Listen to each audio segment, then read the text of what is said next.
Hello and welcome to the AI Summit London. My name is Smolaks, editor at AI Business, and I am having the pleasure of interviewing Philipp Heltewig, co-founder and CEO of conversational AI firm Cognigy. So welcome to the show, Philipp. Thank you, great to be here. Well, it's a return to normal, I guess. It is. It's really exciting to be back on the show floor. You know, seeing a lot of foot traffic, quite surprising actually, but it's very refreshing, and I'm happy to be here. Yeah. Well, we're going to perhaps boost, the number of attendees a little bit, but otherwise it looks good.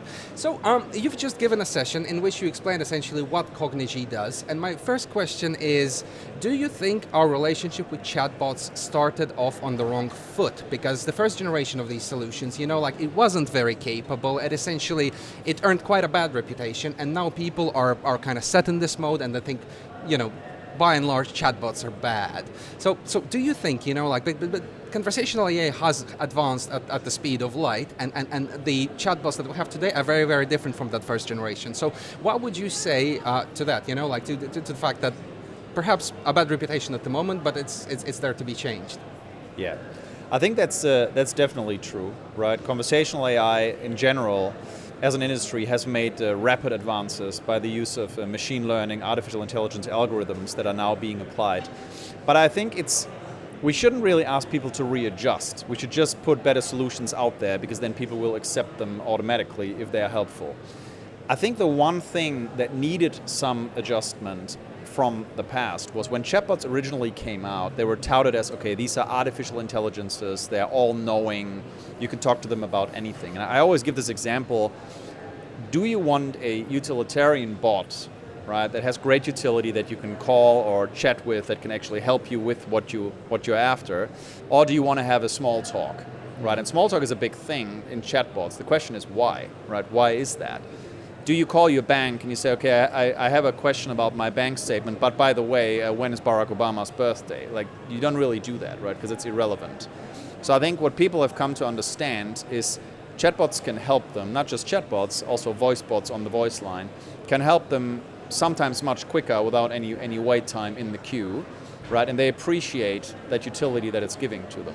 So I don't think we should go out and say, okay, you all have to readjust now. I think we should just put out better solutions, which we now have, and people will automatically readjust their expectations. And maybe people also had to learn how to communicate with these things. I don't think anyone is communicating with Alexa how they're communicating with their best friend, right? You phrase things in certain ways, and we're even now, through the advances in machine learning, coming to a stage where not that even is necessary anymore. You can just talk in a very natural way to these machines, and they still understand you and help you.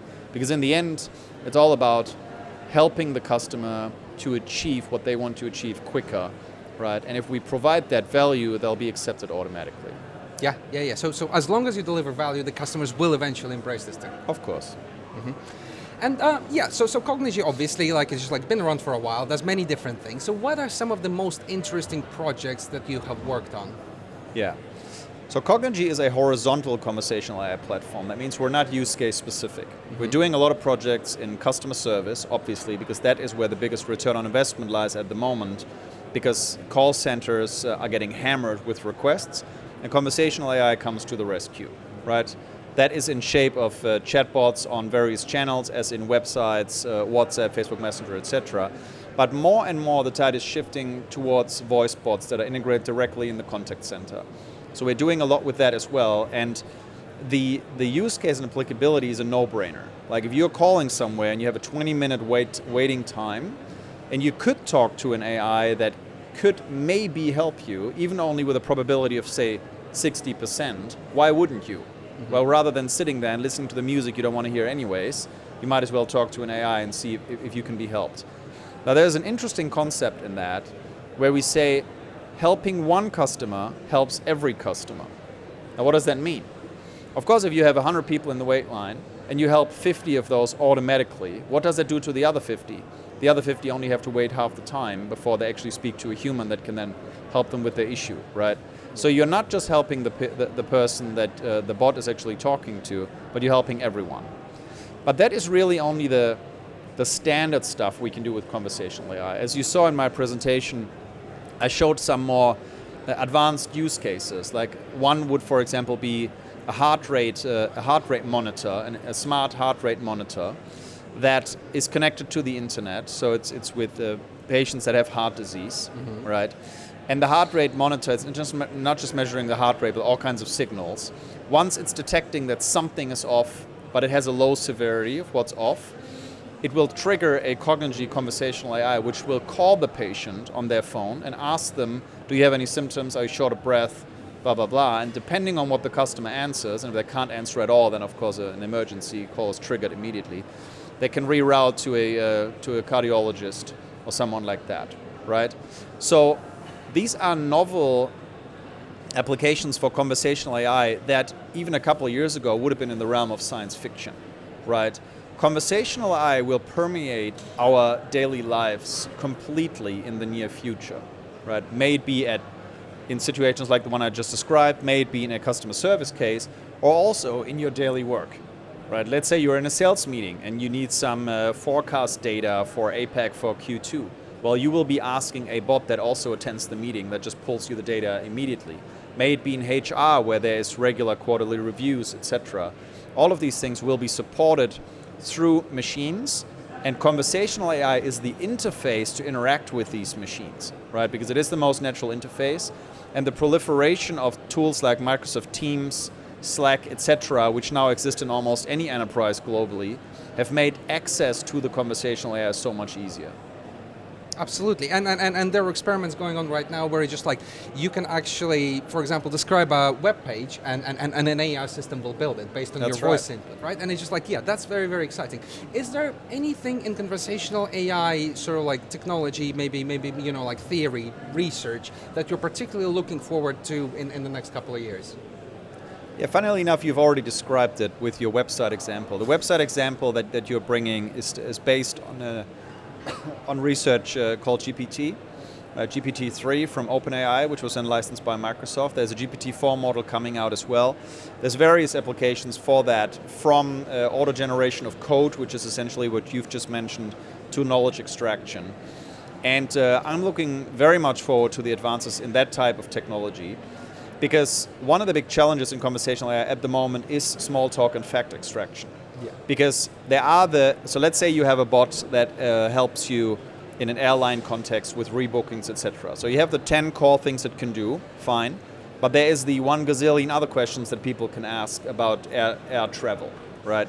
If you just have a big bulk of text, like from your website or your PDFs or whatever, and have a very smart algorithm like GPT-3 or 4 or what's to come, that can extract the relevant pieces of information just by looking at the user input and this body of text, that is very interesting. And the results are, well, for me, and of course I'm an AI native, if that's what you want to call it, when I first looked at the results of GPT-3 in knowledge extraction and code generation, as they did with GitHub Copilot, I was thinking, okay, that could be the first time where I was like, okay, this is AI. I actually, sometimes I get my hands dirty on code still myself. I wrote a piece of code, and then I pressed space, and GitHub Copilot recommended a piece of code that should come next. And it was not just the perfect piece of code, it actually had inserted something into the code that was a higher performant algorithm than the one that I had implemented just above. And it added a comment on top, right? And you go like, okay, that is crazy. And we will be looking at harnessing this kind of new technology in the Cognigy platform, of course, as well, because that's where the future is. And that's where we're heading. So a lot of interesting things ahead.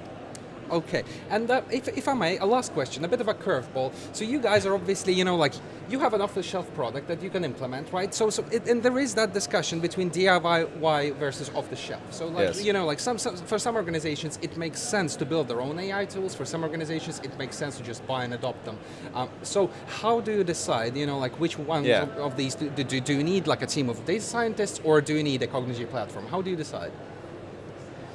So I think that in order to answer this question, you have to understand what the Cognigy platform does. The Cognigy platform is not one thing, but it is actually an orchestration platform that connects against various channels. Then you have the natural language understanding algorithms. Then you have the conversation design and integration into backend systems. Now, I agree with you that for some enterprises it might make sense to train their own natural language understanding algorithms. And in Cognigy you can. You can either do it directly in the Cognigy platform if you want, or you use some completely third-party platform or build it 100% on your own, but connect it against the Cognigy platform. I don't think it makes sense for anyone building their own conversational AI platform. Why would you do that, right? Why not take a platform like Cognigy so you can plug in the components that you need, right, or that you want. You can use the ones from Cognigy where you want, or you can use others where you want. So in Cognigy, you could, for example, use a web chat widget from Salesforce, go through the Salesforce channel, use an NLU from Rasa or Dialogflow or Watson or Cognigy, use Cognigy's dialogue editor, but use the storage of customer information in HubSpot or Dynamics. So you can plug everything together, coming to a best-of-breed approach. So the question is not necessarily build versus buy, but actually you should always buy an orchestration platform that you can use, because it will just give you so many things that would take you years to build. But you build the things where you actually have a competitive edge. It's very similar with a website, for example. I come from the website content management industry. And in the early days, like in the late 90s, there were so many companies that now we're going to build the website ourselves, right? We have this guy, Mike, he knows HTML and CSS, he's going to build the website. Yeah. No one's doing that now. Everyone's using some kind of content management system, yet they are still building the bits and pieces that are relevant for them, maybe product selectors or whatever. They're building themselves, right? And I think that's exactly where we're moving with conversational AI as well. Okay, thank you. That's a very good answer. And yes, well, I hope you enjoy the show, and we'll see you again at the AI Summit. Great. Thank you very much. Thank you, Philip.